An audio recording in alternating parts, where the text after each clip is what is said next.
Silakan Ya, Cik. iya, memang tadi saya bicara institusi itu lembaga pendidikan ya, dan kemudian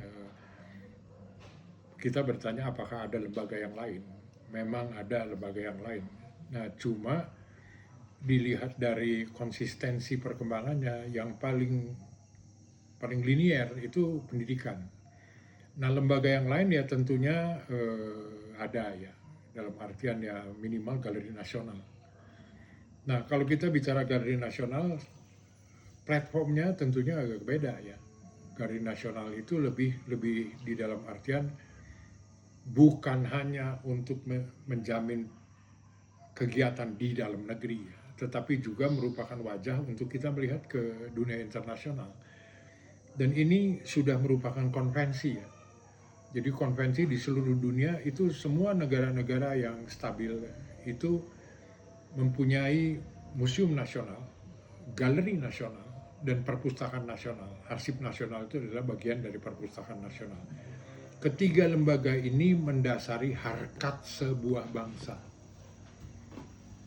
Artinya bahwa sekarang kalau bicara tentang perpustakaan nasional, museum nasional, museum nasional itu adalah latar belakang sejarah dari sesuatu bangsa. Galeri nasional ini mutlak berkaitan dengan munculnya dunia modern.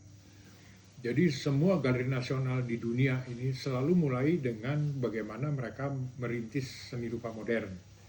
Karena modernitas dan era modern itu sebuah era yang penting di dalam perkembangan dunia ya.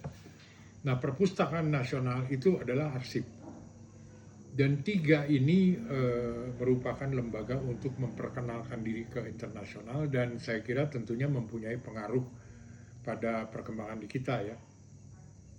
Nah, cuma tentunya harus dibedakan. Kalau kita bicara seni rupa, kita bicara tentang galeri nasional saja. Nah, cuma kalau kita bicara kebudayaan kan bicara sejarah ya. Sejarah itu tentunya bicara pertama museum nasional tentang latar belakang. Ambil contoh begini, retorika kita ya itu ke dunia internasional itu selalu kan kita menyebutkan bahwa bangsa kita ini sebuah bangsa yang mulai dari gula leang-leang gitu ya, dalam artian ada sejarah yang panjang dan sebagainya, dan kita mengidentifikasi itu sebagai Indonesia.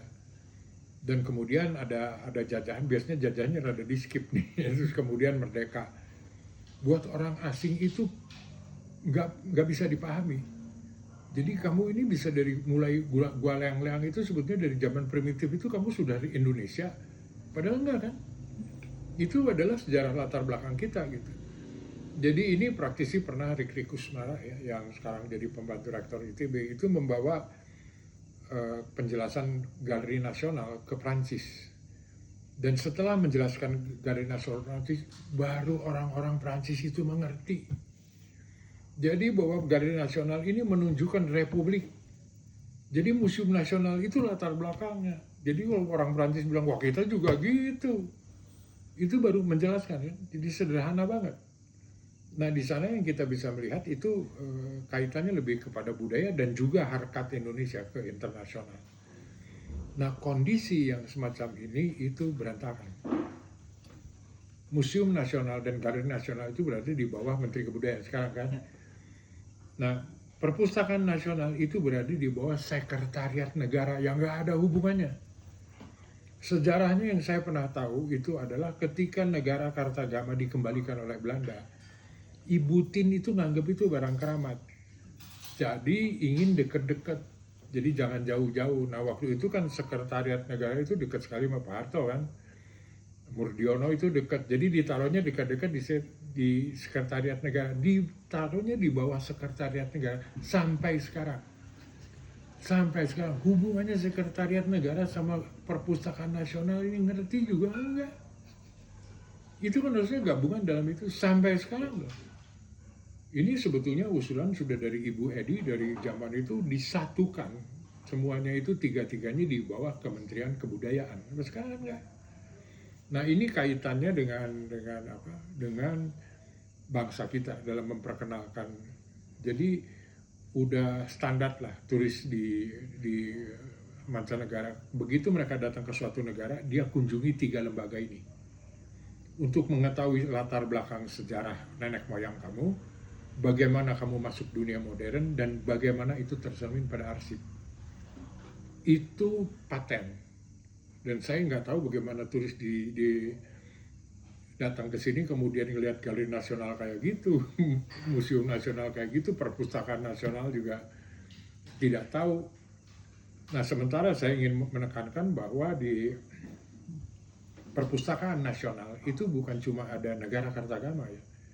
Jadi bagian yang sebetulnya paling signifikan buat saya yang merupakan sebuah kebanggaan, di sana ada arsip yang bicara tentang Kamus Bahasa Jawa Tinggi, yang sebetulnya itu mempunyai efek pada perkembangan Indonesia, sebab Jawa Tengah itu kan bagian penjajahan dari awal, dari mulai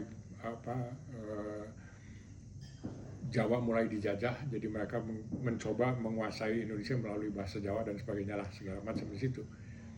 Arsip itu yang dikendalikan oleh Japanologi di Leiden University itu sampai pada ketika kamus itu terbit, itu diberhentiin proyek itu. Sementara ini sebetulnya proyek panjang kan, dalam artian mereka mencoba memperbaiki terus bahasa Jawa, dan bahasa Jawa ini dalam perkembangan. Jadi bukan secara tradisional, tapi bagaimana dia berkembang dalam penjajahan. Jadi Kamus Bahasa Jawa Tinggi itu, Bahasa Sastra Jawa, itu diteruskan setelah proyeknya itu dibatalkan oleh Belanda. Dan arsip ini yang sebetulnya dalam pengamatan saya mempunyai peran di dalam artian memaknai apa yang disebutkan seni di kita. Jadi di situ sebetulnya terhimpun ya sebuah pengertian kalau kita bertanya apa seni itu, bisa modal berangkat dari sana. Nah, arsip ini itu tidak ada di Leiden Universitas. Jadi Leiden Universitas itu mempunyai data lengkap ya tentang data Indonesia. Sampai yang terakhir mereka membahas ijazahnya Jokowi itu bagaimana di posisi sana, itu mereka punya tuh data itu. Jadi universitas itu mempunyai data Indonesia paling lengkap. Nah, data perkembangan bau sastra Jawa yang secara tegas mulai dari pemikirannya Ronggo Warsito itu cuma ada di perpustakaan nasional kita. Di Leiden tidak ada. Itu kebanggaan kita. Jadi begitu pentingnya perpustakaan nasional itu. Nah, sampai sekarang kan masih terpisah. Nah, kemudian Galeri Nasional. Nah, Galeri Nasional itu bagaimana yang berkepentingan dalam kita, bagaimana dunia modern di Indonesia dimulai. Di sana kita bicara tentang mulai dari Raden Saleh abad ke-19 dan sebagainya ya. Galeri Nasional ketika diresmikan oleh Profesor Edi Sediawati di Prakasai, baru diresmikan tahun 2000 oleh Menteri PDK yang selanjutnya. Nah, di sana Galeri Nasional waktu itu walaupun dananya sangat terbatas, itu bisa menjadi badan arbitrasi yang kemudian menunjukkan perkembangan nilai-nilai. Jadi di tahun 90-an itu kan ada perkembangan awal dari seni rupa kontemporer di Indonesia. Itu ada kesepakatan nilai itu. Di kalangan kolektor, di kalangan perkembangan teori ya, teoritis itu para kurator di Galeri Nasional. Ada kesepakatan tentang mana yang menunjukkan perkembangan. Itu sudah terbentuk di Galeri Nasional, itu sudah terbentuk programnya dan sebagainya. Tetapi pada perubahan dirjen itu dibubarkan. Jadi dibubarkan sampai di dalam Galeri Nasional itu statusnya itu menurut pendapat saya ya, mungkin buat orang lain tidak jelas. Jadi sekarang Galeri Nasional sekarang saya sanksi apakah itu menjadi sebuah badan arbitrer untuk kesepakatan nilai.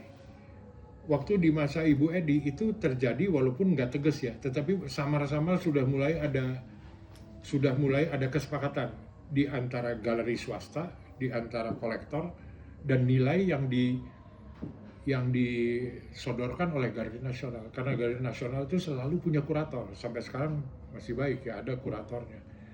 Tapi programnya kan berbeda. Nah di masa-masa peralihan, Galeri Nasional itu kan programnya disamakan dengan Museum Nasional dalam apalah. Nah, saya tiba-tiba strukturnya berubah dan katanya sekarang mulai balik lagi nih, menentukan kuratornya cukup berwibawa dan moga-moga berjalan ya. Tetapi itulah sejarah Galeri Nasional. Jadi pernah suatu masa ketika terjadi perubahan program, berubah lagi. Dan setahu saya tidak menjadi badan arbitrer. Dulu menjadi badan arbitrer ketika nggak ada dana Galeri Nasional itu. Nah, itu yang sebetulnya kalau kita melihat institusi ya. Kenapa saya tadi menyebutkan bahwa secara historiografis itu institut pendidikan tinggi ya. Di masa-masa lalu itu kan Museum Nasional itu kan terbengkalai sekali itu dan sementara sebetulnya koleksi-koleksi Asia Tenggara itu banyak yang tidak ada di negara-negara lain. Jadi saya masih mengalami ketika ada sejumlah scholars ya, peneliti itu mau mencoba meneliti barang-barang di Galeri Nasional, membuat proyek penelitian lah, itu di zaman-zaman Ibu Edi ya. Dan mereka mau mencoba membuat penelitian di zaman-zaman ini, masih zaman Pak Harto nih. Membuat penelitian di situ, otomatis dia harus nongkrong di sana kan, dari berbulan-bulan, namanya peneliti kan di situ. Itu nggak dikasih izin sama pemerintah. Jawabannya apa? Itu jangan-jangan Intel. Mata-mata asing yang belaga sebagai peneliti, padahal sebetulnya dia mau ambil rahasia negara. Dan namanya yang kekhususannya Museum Nasional kita itu nggak menyebar ke luar negeri. Sementara pada tahun awal 90-an ya, ketika ada Festival Indonesia di Amerika Serikat, itu koleksi emasnya Museum Nasional ketika dipamerin di Smithsonian Museum di Amerika Serikat, itu geger. Itu terobosan ilmu pengetahuan sampai dipindahkan ke Jepang. Jepang minta dipamerkan juga, dan yang membuka pameran di Jepang itu kaisar. Itu menunjukkan bahwa sebetulnya aset dari Museum Nasional kita kan luar biasa. Sekarang siapa yang tahu? Jadi saya masih melihat penting untuk lebih, jangan ke situ dulu lah, institusi pendidikan. Walaupun tentunya peran lembaga ini sangat sangat penting ya, dan disitulah sebetulnya pemerintah bisa menurunkan dana. Nah cuma kan tentunya kalau mereka tahu itu kegunaannya apa. Kalau cuma untuk menunjang ke pendidikan ya, kayak sekarang itu ada dana Indonesiana ya, itu kegiatan aja, kegiatan itu lalu untuk apa gitu loh. Dan ya memang orang bicara tentang ekosistem masing-masing. Di kita ini ada berapa banyak tradisi, ada berapa suku apa segala macam, masing-masing berputar ekosistemnya, lalu untuk kepentingan nasionalnya itu apa gitu. Itu yang kemudian tidak dipikir lebih lanjut. Namanya Galeri Nasional, kepentingannya kan itu, bukan ngasih dana untuk bikin kegiatan macam-macam apa segala macam. Dan Museum Nasional itu sebetulnya yang penting publikasi. Semakin banyak penelitian luar negeri, semakin dia bergengsi. Dan kita punya modal museum nasional kita, tapi nggak pernah berkembang. Dan alasan saya itu takut mata-mata luar negeri itu konyol banget itu. Tapi itu kenyataan, saya mendengar sendiri dengan kuping sendiri. Itu bicara tentang kelembagaan kita di luar institusi pendidikan. Oke.